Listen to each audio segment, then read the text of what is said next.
최근 한국에서 해외 원정 출산에 대한 논란이 다시 불거지고 있죠. 미국에서도 원정 출산 자녀에게 시민권 부여를 폐지하는 방안을 추진하는 등 한미 양국의 규제는 계속 그 수위가 높아지고 있습니다. 오늘은 원정 출산의 정의와 범위, 그리고 원정 출산 시에 받게 되는 불이익에 대해 알아봅니다. 이유수 기자 스튜디오에 나왔습니다. 자, 이유수 기자, 원정 출산, 제가 사전적 의미를 찾아봤습니다. 자녀 국적을 위해 해외에서 출산하는 것을 일컫는 말, 이렇게 돼 있는데, 그렇다 해도 어디까지가 원정 출산이고 어디까지가 원정 출산이 아니다, 이 범위를 정하는 것 사전보다 더 복잡할 것 같은데 어떻습니까? 네, 제가 LA 총영사관 국적법 영사를 통해 직접 원정 출산으로 간주되는 범위를 한번 알아봤는데요. 네. 다음에 세 가지 조건에 해당되는 경우 원정 출산으로 구분할 수 있습니다. 이 세 가지는 한국에 생활 근거지가 있는 사람이 임신 후에 외국 국적 취득을 위해 그런 목적으로 타국에서 출산한 경우, 이를 원정 출산으로 보고 있는데요. 네. 좀 더 쉽게 풀이하자면 영구적으로 거주할 목적이 아닌 자가 외국에 단순히 방문해 출산한 자녀들을 말합니다. 네. 미국 같은 경우에는 B1, B2 등 관광 비자, 그리고 이스타 무비자라고 하죠. 네. 짧은 체류 기간 동안 방문해서 출산과 산후조리를 마치고 귀국하는 경우, 단순하게 국적 취득만을 위해 방문으로 해서 출산한 경우 원정 출산으로 구분하고 있습니다.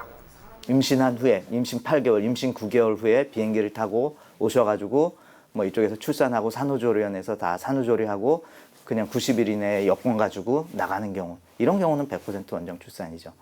자, 이 원정 출산을 구분하는 세세한 조항들도 마련이 돼 있겠죠? 네, 조금 애매한 것은 출산만의 목적이 아닌 다른 목적으로 방문한 상태에서 외국 국적 자녀를 출산하는 경우입니다. 네. 유학생 비자, 즉 F1 비자의 소지자의 경우 6개월 학부 과정을 다녔다는 증거, 어학연수는 최소 1년 이상의 체류 기록이 필요합니다. 네. 주재원 비자 소지자들도 많은데요. 이들은 본인이 원해서 해외에 나온 것이 아니라 회사의 명령을 받고 미국에 입국한 것으로 구분됩니다. 그렇죠. 이들은 자녀를 출산해도 원정 출산자로 구분되지는 않는데요. 단 파견이 아닌 6개월 미만의 장기 출장 중 의도치 않게 자녀를 출산했을 경우 원정 출산으로 구분할 수도 있습니다. 네. 정식 파견이 아닌 방문 형태이기 때문인데요.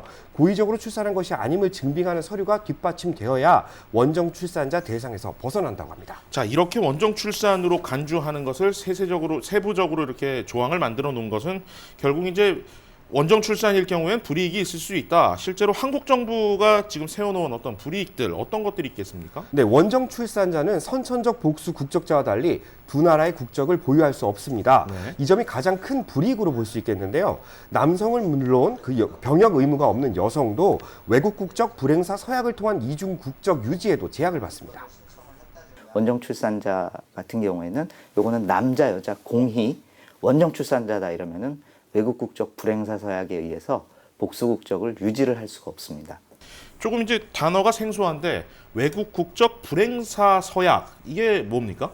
네, 외국 국적 불행사 서약은 이중 국적자에게 이제 해당되지만 한국에 입국했을 경우에는 내국인으로서의 행세만 한다는 것을 전제로 이중 국적을 허락해주는 그런 조항입니다. 네. 예를 들어서 불행사 서약을 한 그 시민권 남성이 한국에 입국을 했습니다. 그런데 나라의 긴급 상황이 발생해서 미 대사관으로부터 자국민 철수 명령이 내렸다고 가정을 합시다. 뭐 전시 상황일 경우 뭐 이런 네, 경우겠죠. 그렇습니다. 이 시민권 남성은 대한민국 내에서 외국 국적을 서약하지 않겠다고 서약을 했습니다. 따라서 미 대사관 보호 대상에서 제외되며 네. 대한민국 정부의 통제에 따라 합니다. 네. 좀 더 쉽게 말하면 서울에 있는 면세점들에서 내국인 한도액을 적용을 받고요.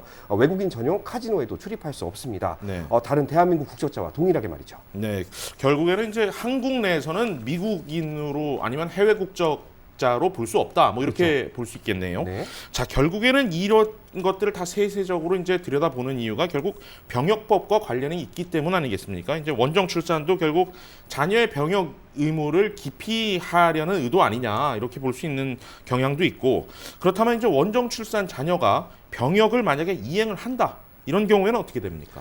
원정 출사 자녀 중 병역 의무가 있는 남성의 경우 18세가 되는 해 3월 말 이 둘 중에 하나의 국적을 선택하는 것에 제한을 받습니다. 네. 선천적 복수 국적자들은 선택을 할 수 있지 않습니까? 네. 반드시 병역을 이행할 수밖에 없는데 미국 시민권만 선택하고 싶어도 군대를 다녀와야 하는 것입니다. 네. 여기에 더해 선천적 복수 국적 남성일 경우 병역 의무를 이행했을 때 아까 말씀드린 외국 국적 불이행 서약을 통해 이중 국적을 유지할 수 있지만 네. 이들은 병역을 이행을 하더라도 외국 국적 불이행 서약을 할 수 없다는 점을 알고 있어야 됩니다.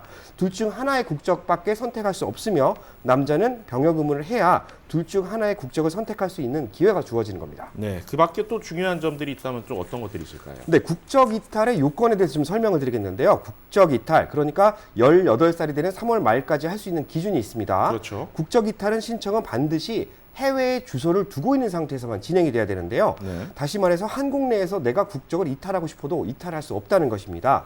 반드시 실물 그 주소지가 외국에 있어야 되고요. 네. LA 초영사관에 따르면 이 또한 영주 목적 상태에서 진행되는 점을 가늠하기 위한 하나의 방편이라고 합니다. 네. 그리고 자녀 출생 당시 부모가 영주할 목적이 있었다는 근거 자료, 예를 들어서 영주권을 신청했던 그런 서류들, 이런 것들이 매우 중요하게 작용한다 볼 수 있겠습니다. 네, 그렇군요. 자, 국적에 대해서 이제 미국은 속지주의, 한국은 속인주의를 택하고 있다 보니까 여러 충돌도 나고 또 고의적인 편법 행위도 일고 있는 것 아니겠습니까? 트럼프 행정부도 이 원정 출산 문제에 대해서는 단호한 입장을 견지하고 있죠. 네, 최근 그 중국인 대상 원정 출산 업체를 대상으로 굉장히 큰 철퇴가 내려졌죠. 원정 출산 알선 용의자는 유죄를 인정을 했고 2년간 편법으로 중국인들로부터 300만 달러를 벌어들인 혐의를 받고 있습니다. 네. 미국은 속지주의를 선택하고 있어 태어나기만 하면 자동적으로 시민권을 부여하고 있는데 네. 이것이 왜 정확한 원인이 되고 있다. 원정 출산의 원인이라고 지적하는 것이 트럼프 행정부입니다. 네. 트럼프 행정부와 연방검찰은 앞으로 원정 출산 업체를 강력히 단속하고 이 같은 행위를 저지할 것이라고 천명했는데요. 수정헌법 14조를 좀 무시하고 비시민권자가 출산한 자녀들에게 부여가 되는 출생 시민권 제도를 아예 폐지시키려는 의도가 아니냐, 이런 분석들이 나오고 있습니다. 경우에 따라서는 속지주의 그리고 현행 이민법과 별개로 어떤 원정 출산에 대한 단속을 하겠다, 이렇게 지금 해석할 수 있겠네요. 알겠습니다. 이유수 기자였습니다.